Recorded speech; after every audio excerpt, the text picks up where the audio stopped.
MBA பட்டதாரி பெங்களூரு நகர வாழ்க்கையை வெறுத்து தனி ஒருவனாக காட்டில் குடியேறிய தமிழன். கரண்ட் இல்லை, காற்றும் பச்சிகளின் ரீங்காரமும் தான் இசை. இந்த கால சாதாரண வாழ்க்கைக்கு மனிதனுக்கு தேவையான எந்த ஒரு அடிப்படை வசதியும் இல்லாமல் ஹைஃபையாக வாழும் இயற்கை நேச இளைஞர். போதும்டா உங்க போலி வாழ்க்கை என மனிதர்களை விட்டு விலகி காட்டுக்கு போய் வேற மாதிரி அனுபவித்து வாழும் ஒரு மனிதனின் தற்சார்பு வாழ்க்கை சொல்லும் பாடம். MBA பட்டதாரி ஐடி கம்பெனில பெங்களூர்ல வேலை செஞ்சுட்டு தற்சார்பு வாழ்க்கைக்கு திரும்பிய ஒரு குடும்பம். ஸோ அதை பார்க்கறது தான் இந்த கரடுமுரடான பாதையை கடந்து போயிட்டு இருக்கோம். இவர் பேர் தான் இளங்கோ. வணக்கம், எப்படி இருக்கீங்க? வணக்கங்க, நல்லா இருக்கேன். தற்சார்பு வாழ்க்கைக்கு இந்த இடம் தேர்வு செஞ்சது முக்கிய காரணம் இந்த மாதிரி ஒரு இடம் தான். இப்போ உங்களுக்கு அந்த ரோடு போடணும், அந்த வசதி வேணும் அப்படிங்கிற எண்ணம்லாம் இல்லை? அதுக்கு நான் தயாராகிட்டேன். என்னன்னா இப்போ தற்சார்பு வாழ்க்கைனா நம்ம இயன்ற வரைக்கும் நம்ம என்ன பொருள் இங்கே இருக்குதோ அதை பயன்படுத்தலாம். இப்போ போக்குவரத்து இருந்துச்சுன்னா சட்டுன்னு கடைக்கு போய் வாங்கிட்டு வந்துடும்.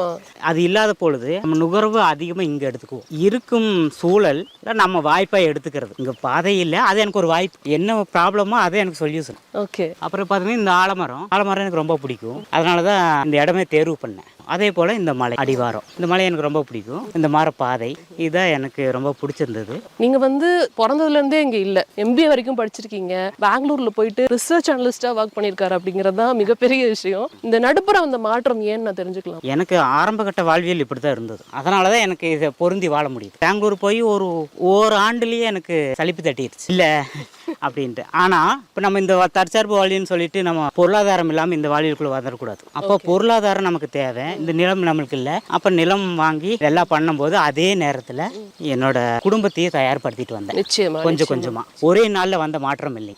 15 ஆண்டுகள் எடுத்துக்கிட்டு. அப்ப அந்த 15 ஆண்டுகள் என்ன பண்ணீங்க?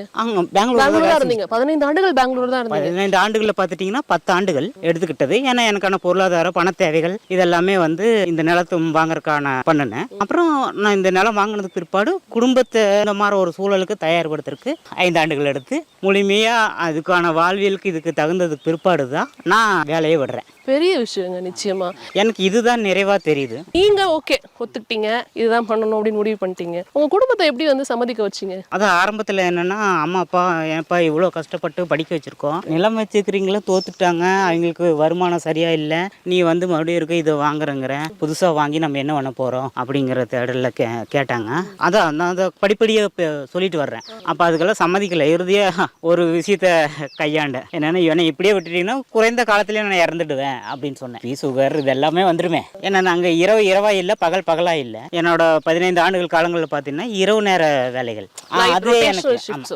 அது எனக்கு மிக முக்கிய காரணம். இங்க மறுபடியும் coming back to the root அப்படிங்கறதுக்கான விஷயம். ஏன்னா உடல் மனம் இரண்டுமே சரியா இல்லை அப்படிங்கறத நான் புரிஞ்சுக்கிட்டேன். அப்ப இங்க இயல்பா இருக்கேன். அங்க போனோம்னா ஒரு இருட்டறை மாதிரியா போயிடுச்சு. நிச்சயமா உங்க மனைவியும் அதை ஒத்துக்கணும் இல்லையா? ஆமா. அது எப்படி இப்ப அப்பா அம்மா ஒத்துக்க வைக்கிறதுங்கிறது வேற, மனைவியை ஒத்துக்க வைக்கிறதுங்கிறது அதை விட வேற. அதுவும் இல்லாம நகர வாழ்க்கைக்கு பழக்கப்பட்டிருப்பீங்க 2 பேருமே. அப்படிங்கிறப்ப அவங்க எப்படி இதுக்கு ஒத்துக்கிட்டாங்க? அவங்கள பாத்தீங்கன்னா இப்ப நான் நிலம் வாங்கி இந்த மாதிரி ஒரு அமைப்பு ஏற்படுத்தினதுக்கு பிற்பாடுதான் அவங்களை கல்யாணம் பண்றேன். அப்புறம் இவங்களை அங்கேயும் அந்த வாழ்க்கையும் காட்டுறேன், இந்த வாழ்க்கையும் காட்டுறேன். ஏன்னா நான் இவங்களை கட்டாயப்படுத்தல. உங்களுக்கு எது பொருத்தமா இருக்குது அது.